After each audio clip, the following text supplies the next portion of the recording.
Если женщина востребована и успешна, если она любящая и любима, если она счастливая мать, о таких говорят: жизнь удалась. Если верить, что нас по жизни ведет судьба, Резеда Ахиярова ее любимица. Не было у нее терпеливого ожидания момента, когда раскроется талант. Резеде исполнилось 5 лет, когда в доме появилась пианино. Это все и решило. Этот инструмент меня заинтересовал, заворожил, и я, конечно, очень хотела что-то услышать, как же вообще играют на пианино. Я не видела никогда пианистов. И вот это побудило меня самой прикоснуться к этому инструменту, услышать его звуки. И я довольно рано начала сочинять. Как-то вот, наверное, это мое деревенское происхождение, оно было чем-то таким первозданным. И я сама потянулась интуитивно к звукам. Меня, конечно, направляла в моем творчестве и в уверенности в себе моя мама. Это я всегда об этом говорю и не перестану говорить всю свою жизнь, пока я существую. Именно она вселяла уверенность, что да, ты можешь. У нее, очевидно, наверное, был какой-то прирожденный музыкальный вкус или какое-то чутье удивительное. И оно потом, эта уверенность, она появилась во мне. А дальше? Жизнь каждого во многом зависит от того, какие люди встретятся на пути. И здесь удача. Хотя, надо признать, свою роль сыграл и решительный характер юного музыканта. Без всяких детских комплексов 11-летняя Резеда направилась в редакцию газеты «Яшленинче», прямо главному редактору, известному татарскому поэту Ринату Харису. Ему она решила показать свою первую песню. Ринат Максумович внимательно отнесся к молодому дарованию и в качестве музыкального консультанта пригласил композитора Мирсаида Загидуловича Ярулина.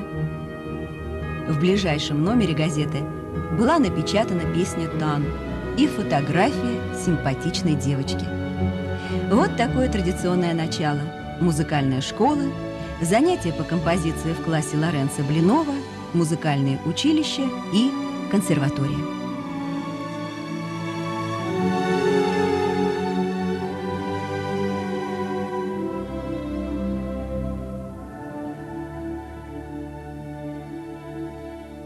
И на судьбу влияет сам человек, его поступки, его правильные поступки или неправильные поступки.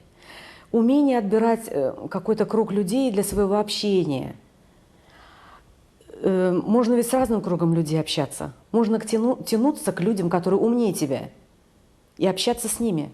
А можно выбрать такое, где ты более, так сказать, высокую позицию занимаешь, и с какими-то менее интересными людьми общаться и чувствовать себя там таким вип-персоной.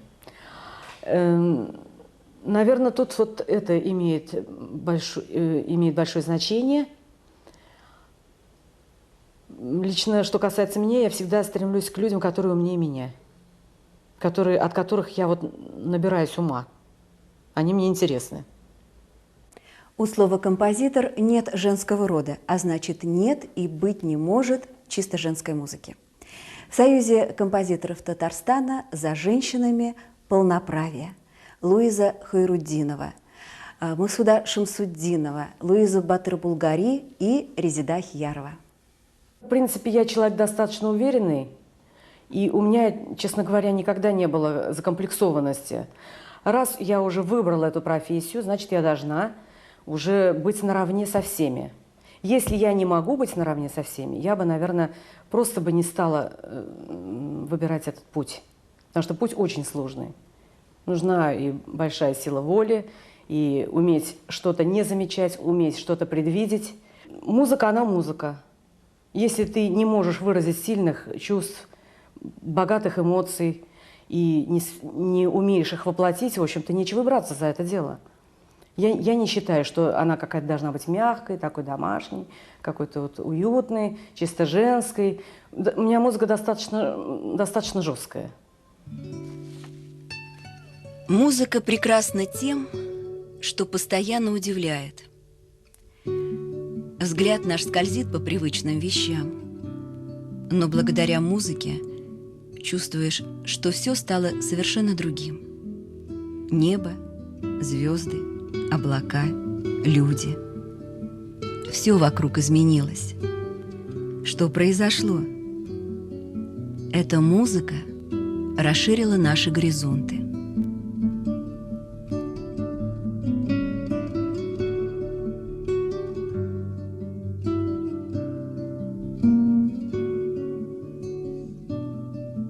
Найти гармонию с миром помогает и любовь. Особенно если жизнь только начинается, и вы неразлучны каждый день. Общие интересы, общие друзья. Все логично, и дружба перерастает в любовь.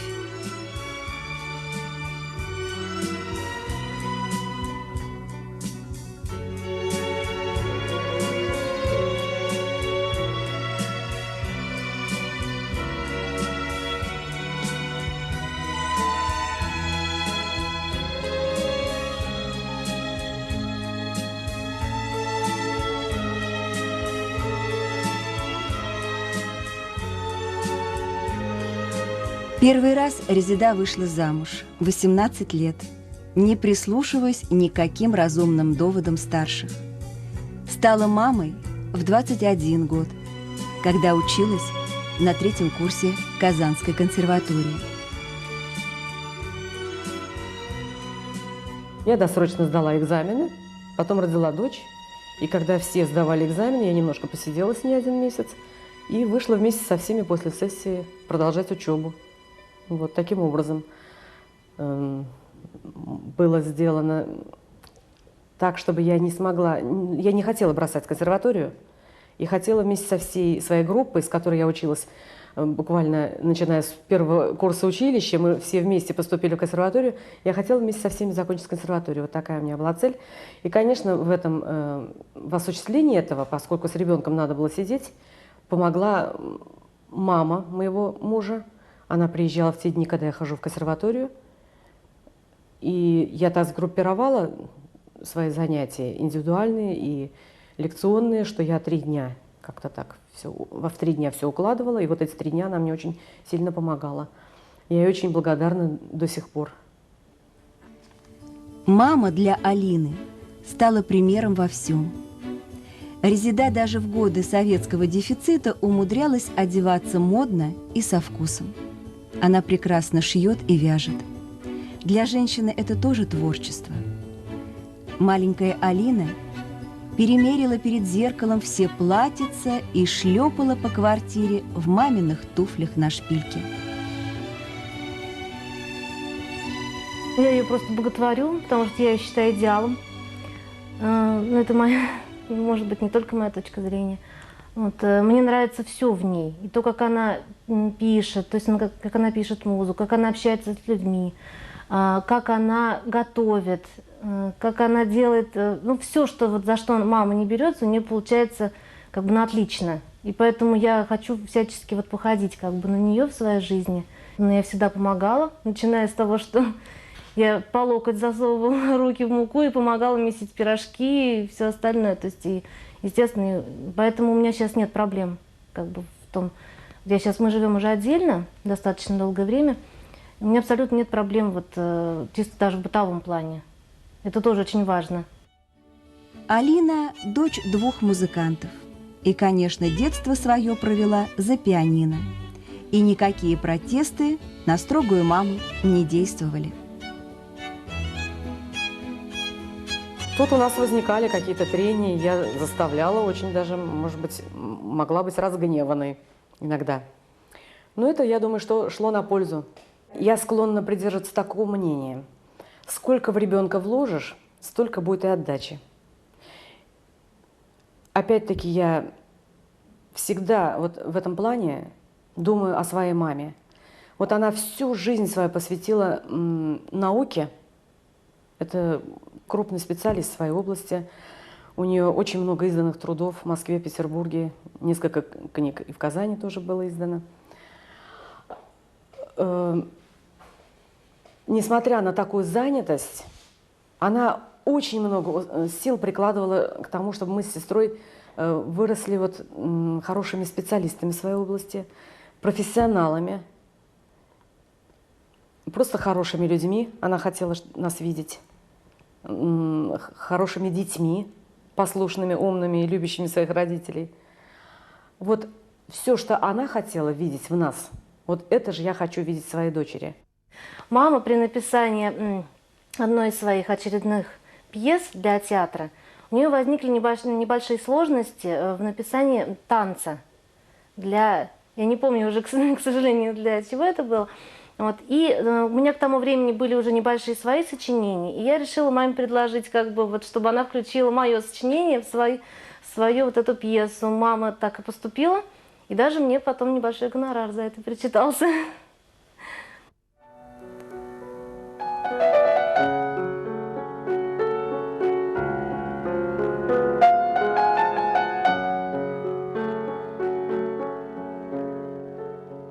Фонография композитора Резиды Ахияровой – камерная и инструментальная музыка, опера, работа над театральными постановками. Движение потока музыки от ее возникновения до развития, состав, протяженность переходит в строгую графику нотных тетрадей.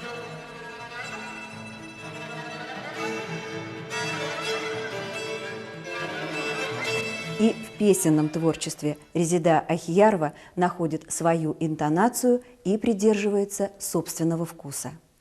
Я вообще люблю татарскую поэзию. Она несет необыкновенную вот чистоту, гармонию.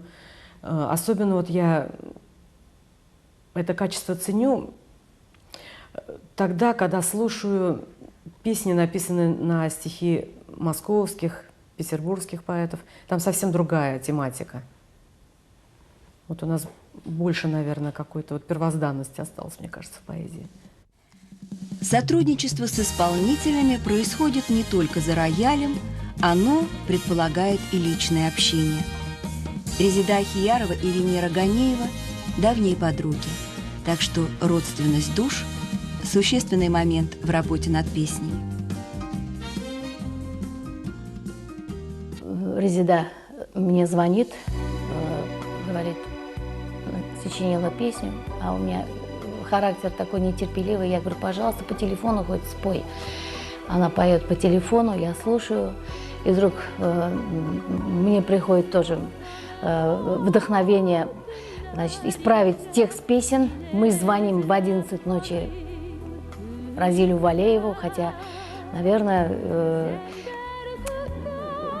ночью это так, может быть, и неприлично звонить, но мы осмеливаемся, звоним и находим полное взаимопонимание со стороны поэта. Вообще песня рождается это благодаря треугольнику, творческому союзу поэта, композитора и певца. И вот корректировать ночью слова, текст песен или даже благодарна я еще Резиде за то, что она позволяет корректировать даже мелодический какой-нибудь рисунок в своей песне, а от других авторов, может быть, даже этого не дождешься. Резида – женщина неробкого десятка и никогда не боится риска. Счастье может добиться только целеустремленная и сильная женщина. В личной жизни Резиды наступил момент, когда она почувствовала, что переросла свой брак. Потребовалась решительность, чтобы кардинально изменить семейную жизнь. Я в себе чувствую всегда внутреннюю силу, как человек. Не знаю, там эта внешность какая-то там имеет значение или нет, но вот я всегда четко знаю какие-то свои жизненные позиции и чувствую силу. Наверное, вот это больше мне помогает. Но любое расставание болезненно, по чьей бы вине оно не происходило.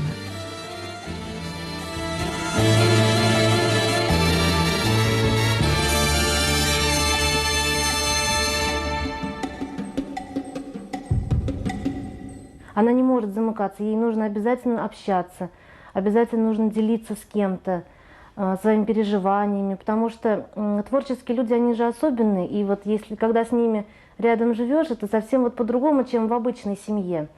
И именно поэтому маме нужно вот общение, что-то, обязательно куда-то выйти нужно в свет, чтобы, ну, действительно не замыкаться в себе, не переживать это только одной. Хотя окружающие в это время могут и не подозревать, что у нее творится на душе, она очень умеет скрывать свои чувства. Резида первой решилась на развод, потому что в ее жизни состоялась новая встреча.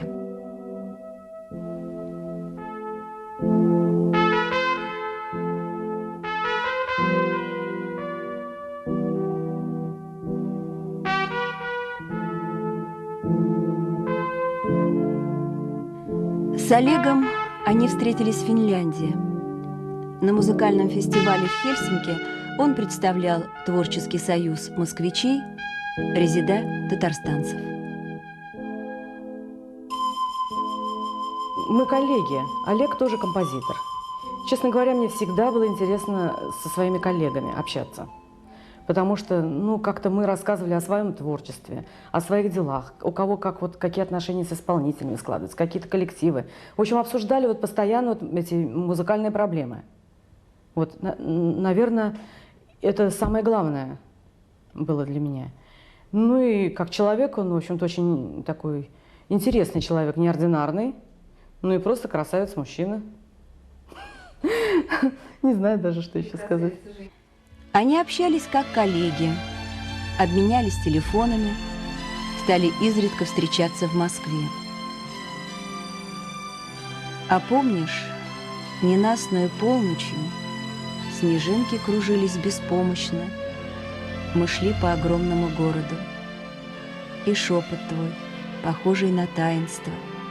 С тобой мы никогда не расстанемся, во мне будто вечная музыка. Звучали твои слова. Наступил момент, когда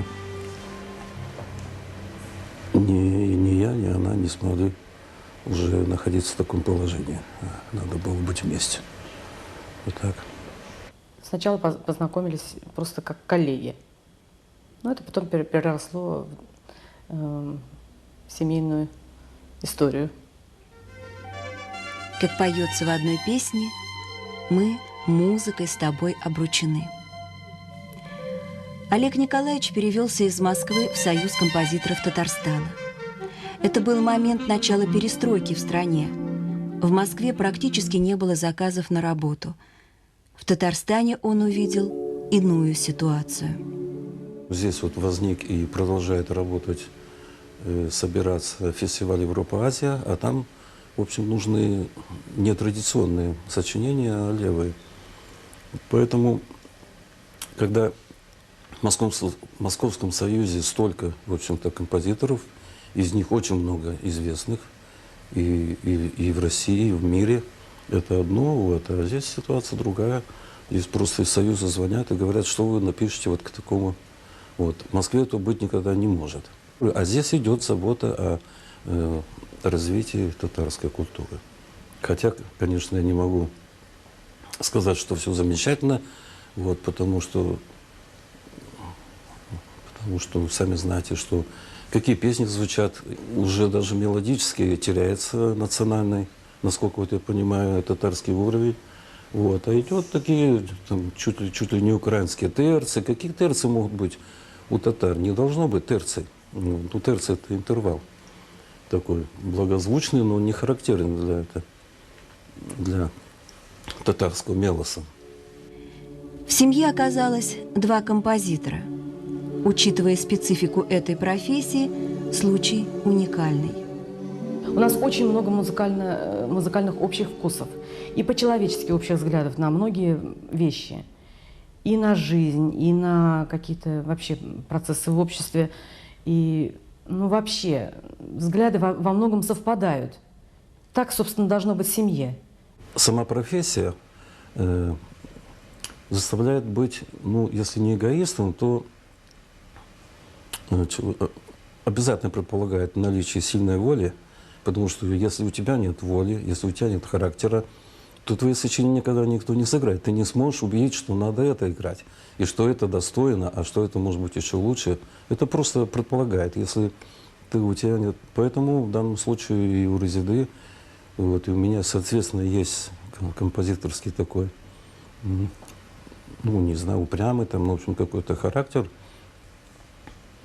Ну, иногда и получается какие-то недоразумения, но, правда, не по музыкальным вопросам. Вот по музыкальным у нас, слава богу, нет никаких, ни малейших расхождений. Поругаемся, обидимся, подуемся пару дней, потом все возвращается. Ну, как у людей бывает. Она бы и не была Ахиярова, если бы она была как былинка, гнулась на ветру. Вот, она, конечно, мощный характер. Когда дома живут два творческих человека, тут уже в основном возникают споры не семейные, а творческие, можно сказать. И вот я была свидетелем, когда при написании песни или при аранжировке там возникали бурные какие-то творческие споры, но все разрешалось тихо, мирно, и всегда побеждала, мне кажется, Резида.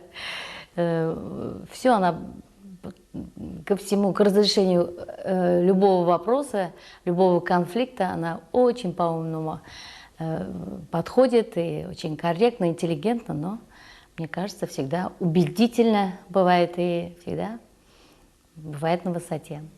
Что определяет жизнь семьи помимо музыки? Олег Николаевич изредка берется за кисти краски.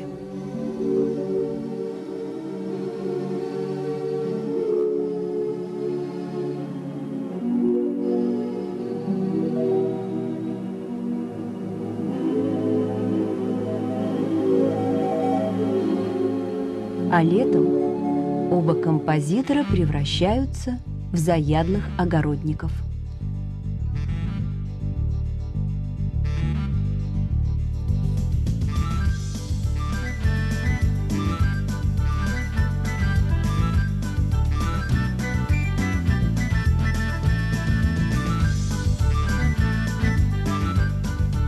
Меня с детства родители приучили вот к любви к земле, к огороду, к саду, поливать, полоть, ухаживать за растениями, собирать, делать варенье, вот, засаливать огурцы и помидоры. Это я делаю и до сих пор.